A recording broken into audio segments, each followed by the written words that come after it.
Welcome everybody. We are on record after doing some secretive work on DICE. So now we are on record and we are looking at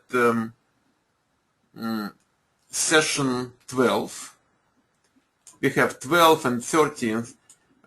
So today and tomorrow, these two sessions are about interview questions related to software testing types, but we finish first the quality assurance questions, which are here in that common interview questions survey.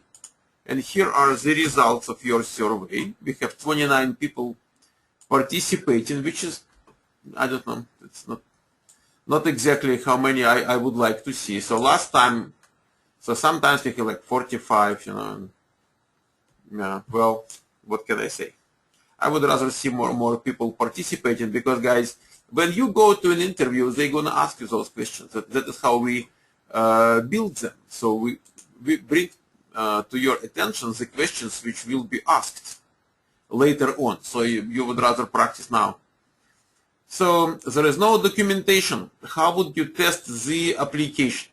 A couple of months ago, I remember one girl here on campus, she goes to an internship, and then she calls and she's panicking and she says, guys, I have no documentation. It's a disaster. In today's world, having no documentation is kind of normal. Means they might have some documentation, which is definitely not even close to what it should be, but that is what they have, and they have no time, and they have no money, and they just don't have it. So if you work for a bank, it is not going to be the case. If you work for insurance company, it is not going to be the case. If you work for medical company or government, so it's not going to be the case. But if you work for a small company, startup especially, you're not likely to see much of documentation, if anything. And besides that, if you hear the word agile, let's say they are working in agile environment or they are using agile development cycle. And guys, that's it. So they don't have much documentation. And each and every couple of weeks they get together and decide what's going to happen next 2 weeks. So that is how they develop software. So what kind of documentation do you expect? So there is no documentation. How would you test the application? So documentation gives you the requirements directly or indirectly. Documentation might interpret the requirements. For example, if you look at user manual, so user manual provides user with how to do things right, which means you can use it for positive testing. It tells you exactly what positive testing is because it tells you what user is expected to do. Not 100%, but somewhat. Now, no documentation. So what do you do? Compared to similar applications, guys, that is extremely popular, extremely common, and we have most of you supporting that. So you just look at somebody else's applications, which have that same feature. And it's not like you have to figure out which application to look at. Your developer, when he was developing that, he did look at something. So your QA manager will tell you what to look at. These people know for sure what it should be looking like. And one of the first things you do when you get into a situation like that, you ask your manager, listen, since we don't have much documentation, if I want to get, into how it should be looking like or working like, so is there any application we want to be like? And they will tell you right away. It's not a brainer. It takes 1/10 of a second, and your manager will tell you. So comparing to similar application is the absolute must, and that is the primary method. Very good. Using intuition. Intuition helps you to save time. Intuition helps you to not to run into something which is time-consuming and not productive. Intuition tells you, okay, that is the way to go. But it cannot replace the requirements. Same as your user experience. You might say, I know that area. I've worked with software like that, but you know what? It is still not exactly the requirement. But it helps. Obviously, it helps. In some companies, guys, they hire people who do not have previous experience with this software or with that technology because they do not want to redo their skills. They would rather take someone who has no idea and teach them rather than fighting with someone who thinks he knows what it is. I know companies like that as well. So intuition is not the choice. Will enroll in computer science course at City College. It's absolutely stupid. Very good. So nobody buys into that. Ask developers to explain why they develop, what they develop. It might be the solution, but you know what? Normally developers are very busy. And if you work in the environment where you can ask them, it's okay.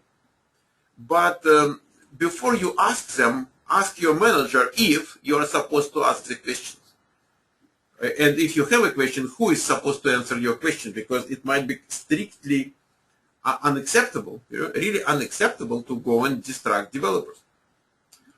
So just don't say that, like, I will ask a developer. Not sure. Maybe you are not supposed to. Ask QA manager about the application under test. Well, some managers are very friendly and say, if you have any question, just ask me.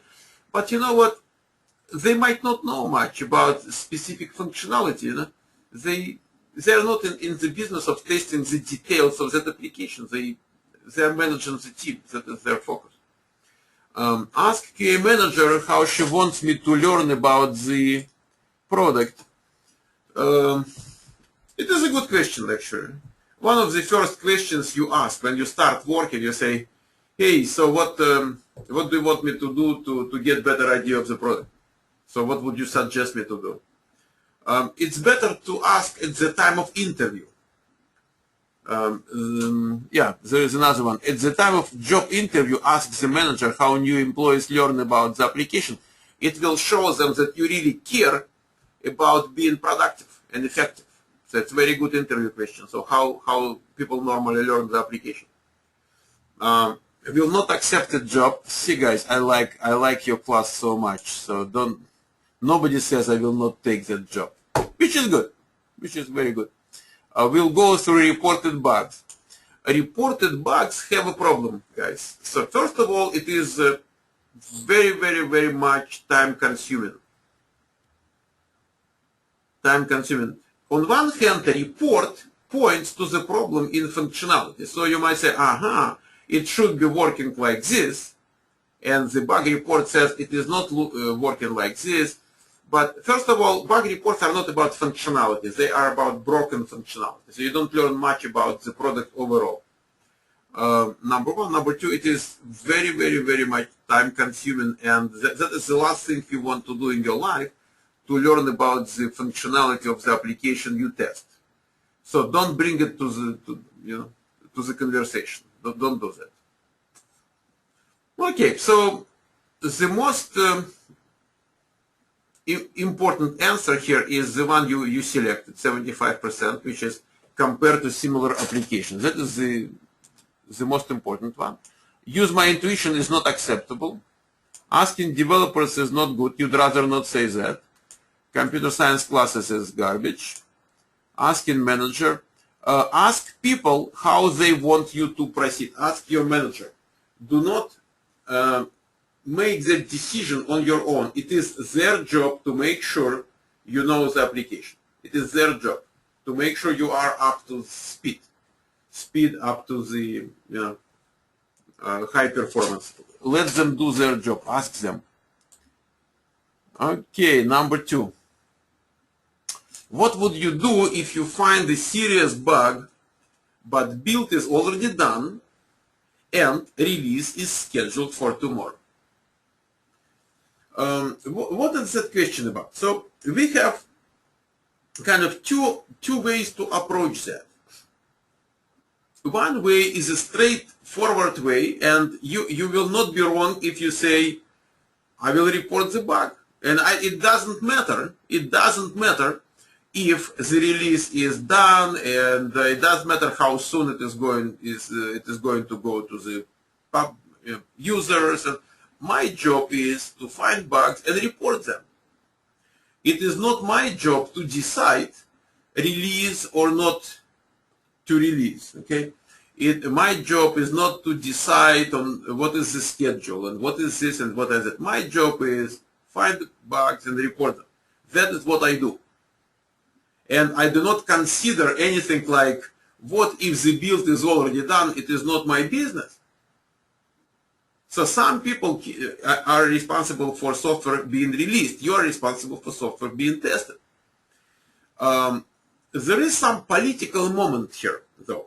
Let's say you have a manager, and you find something which might put your manager in trouble.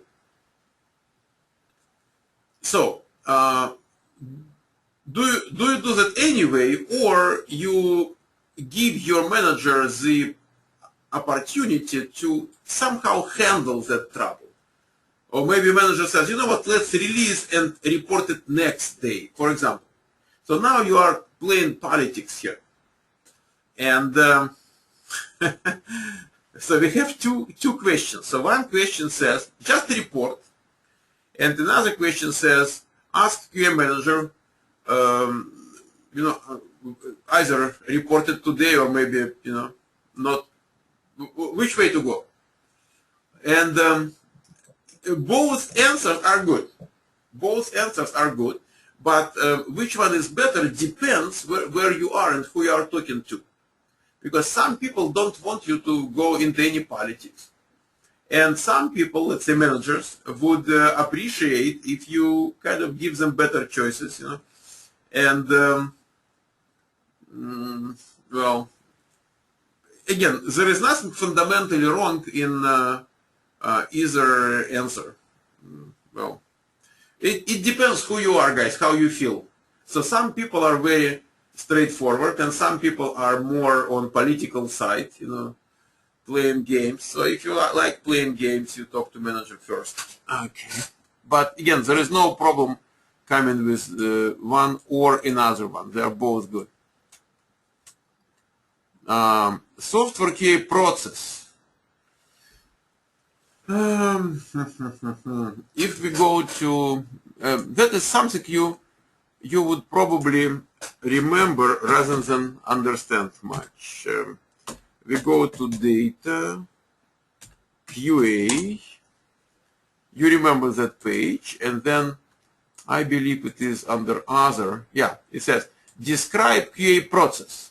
And it says planning, test development, test execution, defect management, and test reporting. Planning, development, execution, management, reporting. So that is where it is. Planning, development, execution, management, reporting.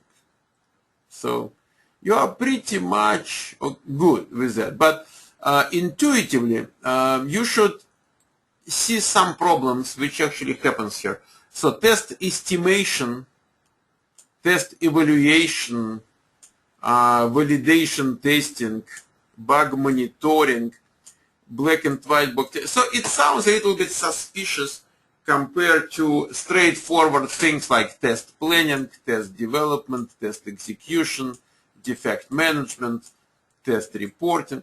So I don't think the question by itself is extremely common or extremely important, but at least it gives you an opportunity to think about what software QA process is about. So it is about planning, development, execution, defect management, and test reporting. Okay. Which tools are used to write test cases? That is a kind of simple question. To write test cases, there are dedicated tools for writing test cases.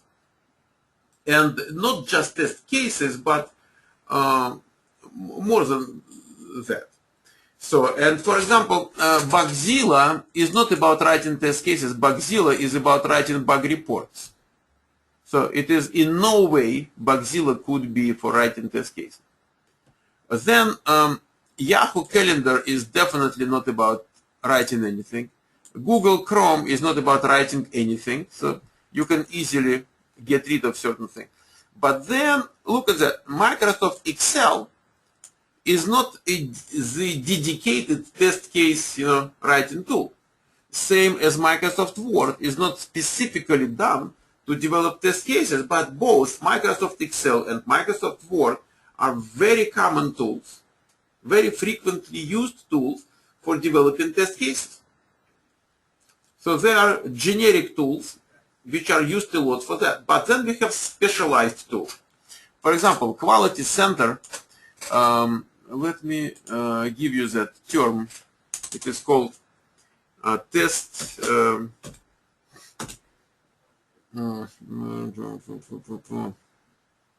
is a term for that, test management tools. And test management tools,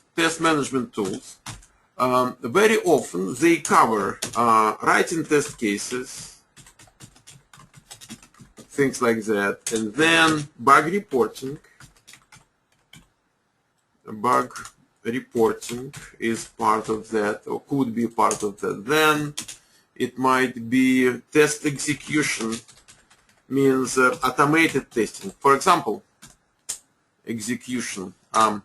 For example, if you look at Quality Center here, my suggestion to you would be go to search for Quality Center on YouTube, and you will see 3, 4, 5 small videos, like 5-10 minutes. So it will give you a very good idea of what it is. So Quality Center comes from company.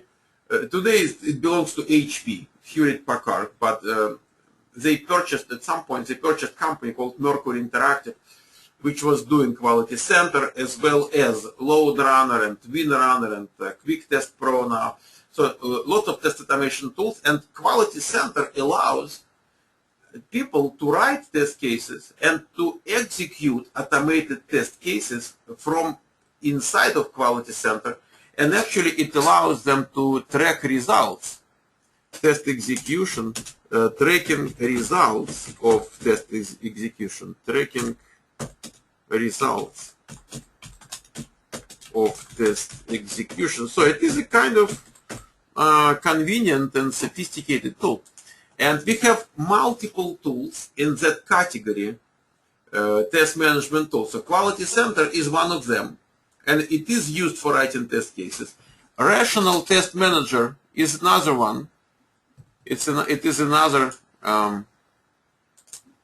test management tool. Let me write a couple of those for you.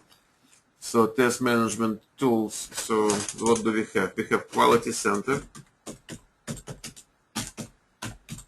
We have Rational Test Manager, and we have TestLink. There is another one called TestLink.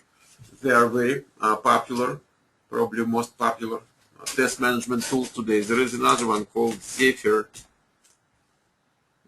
Okay, very cute one. They take interns from us, this company.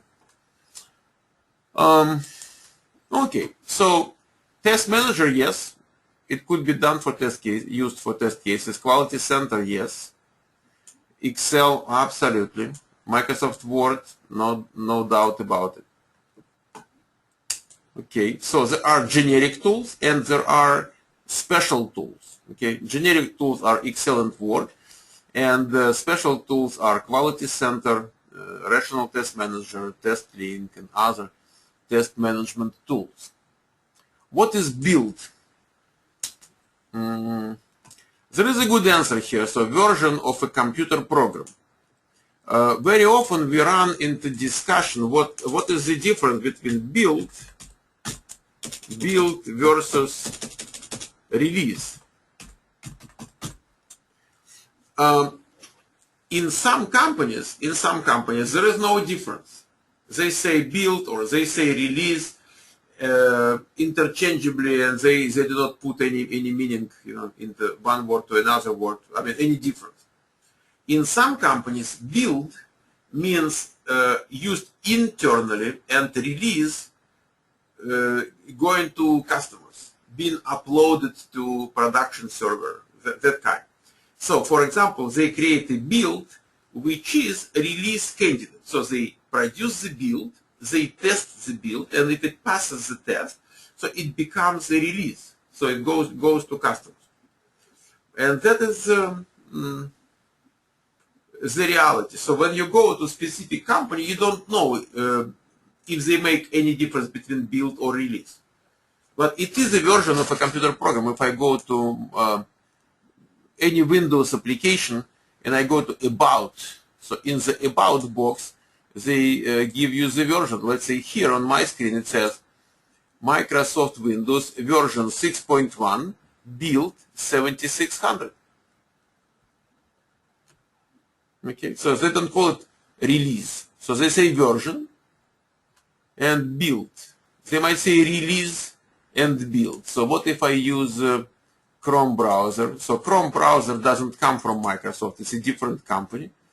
And I go to About. What do they say? They say version. They give me version number, and they do not say build, and they do not say release. It's just version. Okay, just thinking about any other application I might have. Something like something small. All programs. I have lots of stuff on my computer. It's okay. I don't want to spend time on that. So guys, whatever software you have, you might look at that. And again, it might be used interchangeably. So in your questionnaire, so civil engineering term, not exactly what we mean. Version of a computer program, which is very good answer. Same as release, sometimes. Same as patch. Patch is not that. Patch is a fix. Let's say I have a problem, or a group of people have a problem. Company releases patch, and that patch installs kind of on the top of that software to fix the problem. That's a patch. Same as compiler. Compiler is a software application which will produce the release. So a release is done by software. Okay, so and it is not same as compiler. Release is a product of compiler. Number in the About box of a Firefox browser. If you look at the Firefox browser, again, About box is everywhere. Firefox browser is a Windows application. Same as Chrome browser is a Windows application. So if I go to Help, About Firefox, and it says 23.0.1, that is pretty much the version. And it is applying update. Oh God. I did run it to get the update. It's not what I wanted actually. Okay.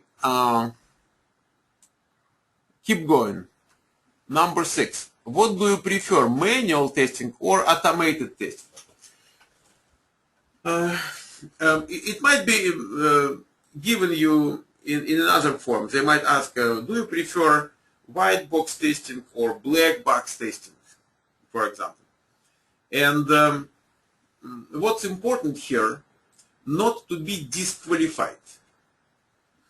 Some people, they answer that question without paying attention to what that company is about and what that position is about. For example, if the position itself is about manual testing, and you tell them you prefer automation, they immediately realize you are not going to be happy doing manual testing. Nobody wants unhappy people now, guys. Remember that. Nobody wants unhappy people.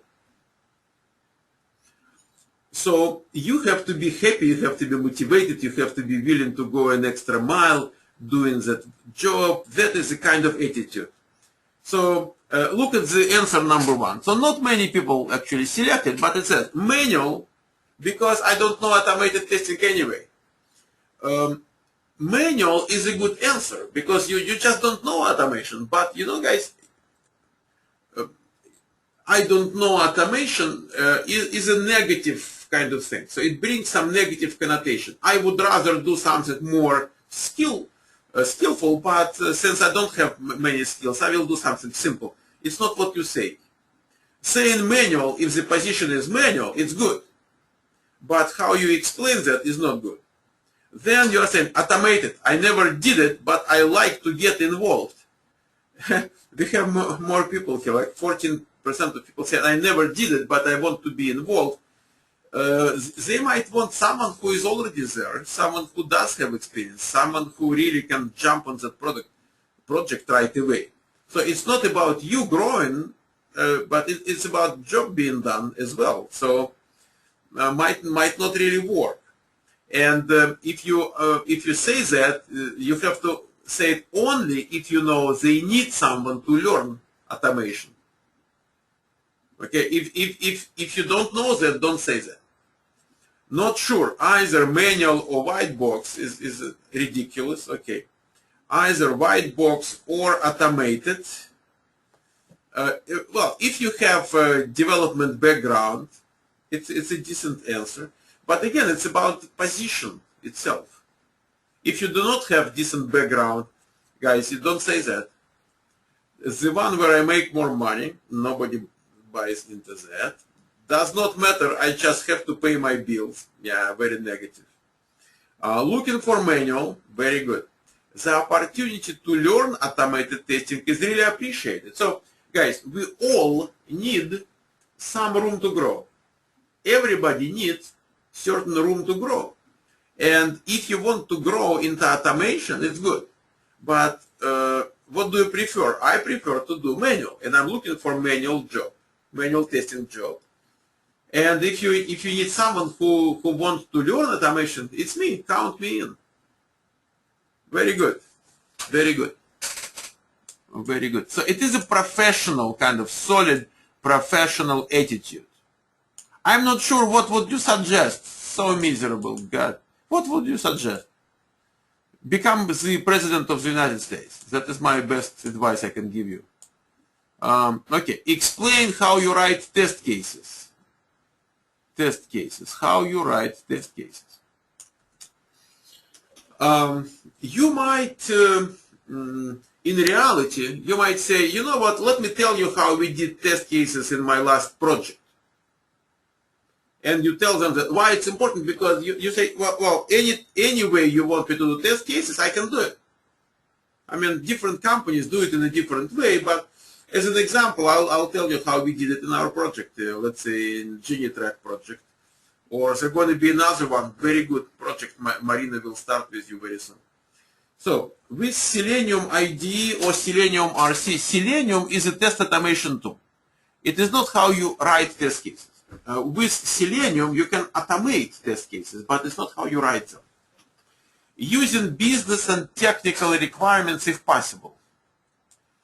Guys, in reality, whatever documentation you might obtain, it's a blessing. It's a real blessing. So whatever comes, you want it. Technical and business requirements, absolutely. Business requirements help you to understand how users are supposed to use it. Technical requirements will tell you exactly which features you have and how they work. So it's all important. Based on my previous QA experience, is not a good answer because test cases are functions of requirements. No requirement, no test case. So I provide both expected and actual results. Guys, it is not possible. We have almost 14 people saying that you cannot provide actual results when you write test cases. It is unthinkable. Actual results will be available at the time of execution. Okay. Test case has ID, good. Purpose, good. Instruction, good. Expected result, yeah. That is the typical test case at the time of planning, and we have 79%, very good, against that. Actual results will be provided at the time of execution, not planning. Guys, why don't we have 100% here? I mean, why just 30%? You are not sure that actual results will be provided at the time of execution? You have a doubt? Why 31%? According to QA manager directions, yes, but what if QA manager comes to you and says, listen, I want you to come up with test cases. How would you do them? How do you think we have to do them? Okay, pass-fail will be decided at the time of execution. It's interesting, guys. Look at that. Actual results will be provided at the time of execution. Pass-fail will be decided at the time of execution. It's true. If you know actual result, then you can say either failed or passed, comparing to the expected result. And we have different numbers here. We have, what, 31% for actual results to be at the time of execution, and 44%, 45 actually, for pass-fail to be available at the time of execution, 50% more. It's funny, guys. Do you think it's funny? Okay, I don't know. So you get confused. That is my impression. You get confused. Pass-fail and actual results both will be available at the time of execution, not at the time of planning. They are available at the same time. All the companies are supposed to write test cases in the same style. No, not really. No way. Good. What is regression testing? When we regret about what and how we tested. No. Actually, almost practically 90% of you are on the right side. So no new errors introduced while modifying the code. Good. And you can say nothing broken while modifying the code. Yeah. Making sure the bug was fixed. Guys, that is a mistake. Regression testing has nothing to do with making sure the bug was fixed. No new bugs resulting from fixing the bug. Again, that is wrong. No new bugs resulting from modifying the code, not fixing the bug. Okay, these two are bad. Whichever manager interprets the meaning. Okay, nobody trusts managers. Okay.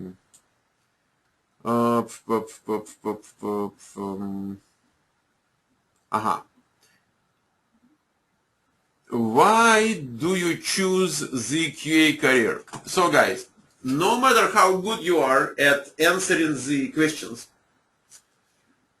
if that question is not answered properly, you're not going to get a job. Because if you are here by mistake, I don't care which skills you have. You just shouldn't be in that profession. That is that important. So, let's take a look at the answers. Number one, it's really accidental. I just like to work in IT field. So you are saying, I don't care really. I mean, QA, shmuA, just give me the paycheck and that's it. Friends suggested to look at QA as possible career change option. It's not bad. It is not bad. You were looking for something and friends suggested you and you listened, which is good. So it's not bad at all. Financial aspect we do not mention when we are looking for a job. It is very appealing, but it's not what we mentioned. So if you're a doctor, you're not saying I am in medical business because of the money. You know, I'm in medical business to help people and make money as a result of that. You do not have to know much to get a job. Don't say that. It doesn't require much of communication skills. Me Russian, me tester, me job, me know English. Okay. It was accidental at first. That is a good one. At first, it was accidental. So friends suggested me, yeah? But over time, I became very committed to the profession. The more I learned about the profession, the more hands-on experience I was getting, so the more I felt like I'm committed to that profession. I have long-term commitment. That is important. That is why they hire you, because you are committed to the profession. You're not coming to the field like it's like a public restroom. No. You are committed. Write a test case for the application you have recently tested. Very common question, guys. And we have 65% of you skipped that question. Let me refresh the screen. Yeah, big time problem. Guys, when you go to an interview, you have to be able to write a test case or give them an example of the test case. And if you are doing your GenieTrack project, you have test cases there. Why not? The positive test. Entered valid email, valid password, login accepted. Yeah, it is kind of,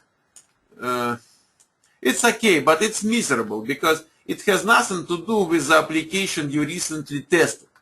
Login and password stuff is very common to practically each and every application. It's not specific to the product you tested. I mean, it's okay. As an example, it's okay. But then we have test case ID, purpose, verify that GenieTrack account is created and accessible. Login. Tracking, settings, submitted, tracking code, generated, instruction. Open the app, click, completed the required fields, blah, blah, blah, blah, blah. Okay. It looks like a test case. And that number 6, pass, has no meaning. An actual result has no meaning.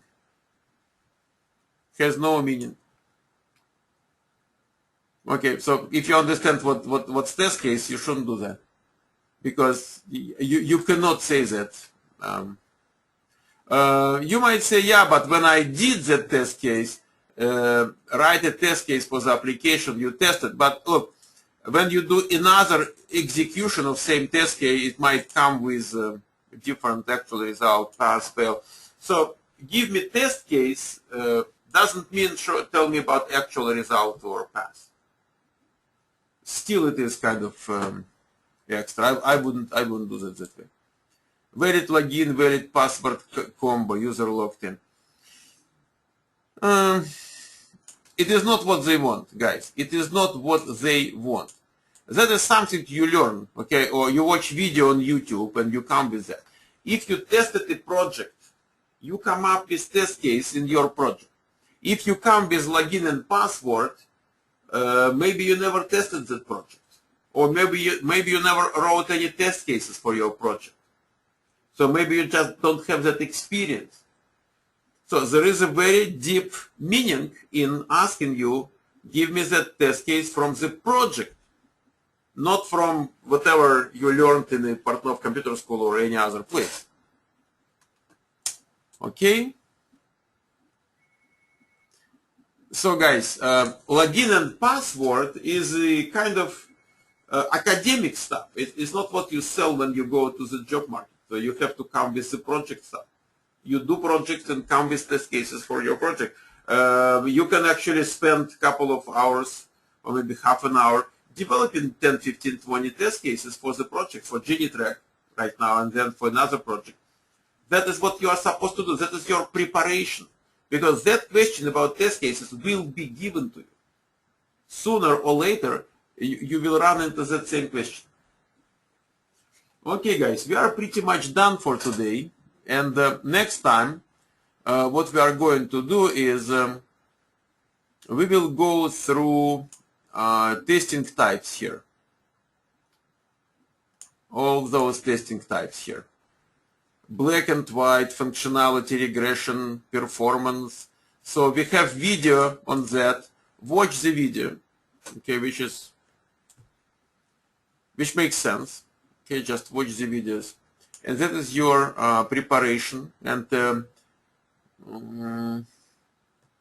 yeah, so you will get lots of questions on different types of testing. So that part is crucially important in your future job market success. It's not just another thing, we learn. It is very, very important. And it is important to understand the system. If you understand the system of test and testing types, so then whatever questions they ask you, you know what to say. Okay. If you just understand certain elements and you do not understand the system of how elements are working together, then it's a problem. Okay. So, guys, any questions so far? Because if you have questions, we will answer them. Okay.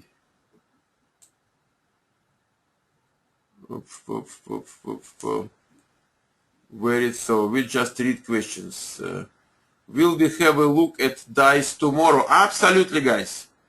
I will ask you before the class tomorrow. I will ask you guys, do you want me to go to DICE? And you just give me your name and zip code, and I'll do it for you. Definitely. I think it's a very important part of what we are learning. Being able to do it on DICE, and then if you can do it on DICE, then you can do it on Monster, you can do it on Career Builder. So then the whole thing is about getting a job. So who needs what we teach you, what we learn here, unless you get a job, definitely. Are we going to learn about query, SQL?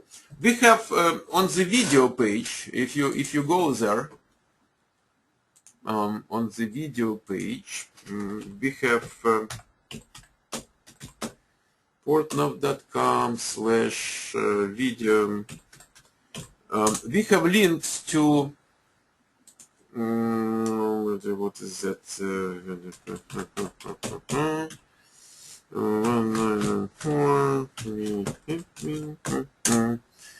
So we have links to the videos taken in our class, SQL by David. Okay, those videos are posted on YouTube. So they are actually open to the public. You will see that if you go to YouTube and you just say SQL. So David is a kind of celebrity there, really. You just say SQL, it's nothing but SQL, and he is number one. These two at the top, they are paid advertisements, and just for the word SQL, so David is number one. And then that is also David. And so you can go to Portnow School, and on the Portnow School channel, you will see all the videos we have. You go to videos, and so you will see all his SQL. We have 1.4, 2.4, 3.4. We have updated versions. And we have hundreds of thousands of people sometimes watching that stuff. If you look at that, you will see 173,000 just watching his video on SQL. And so that is where you are. You do not need too much on SQL. Don't get me wrong. Okay, you need some. And SQL is a hot item. Everybody wants you to know some SQL, some XML, some JavaScript, some HTML. So we give it to you.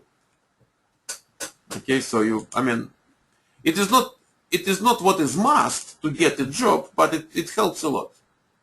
And then we have online class, as you know. So at the very bottom of your page right here, so you go to our online facility, you register there, you create an account. If you didn't do it yet, create an account, and then when you want to register for SQL class, it will ask you for either $20 or registration key, and registration key for SQL is right here. Just make sure you do SQL is lowercase, okay, guys? It's a mistake. It shouldn't be uppercase. It's all lowercase. Portnow _ lowercase SQL, and then you do the class, and it gives you certificate. You can print out certificate at the end of the class. Okay, so it was my pleasure to talk to you today, and it will be even more pleasure to talk to you tomorrow. So, and I hope you will do the homework, because 29 participants of the survey is not exactly where we want to be as a group, and we have 50 people in the class. Very good. So guys, I'll talk to you tomorrow.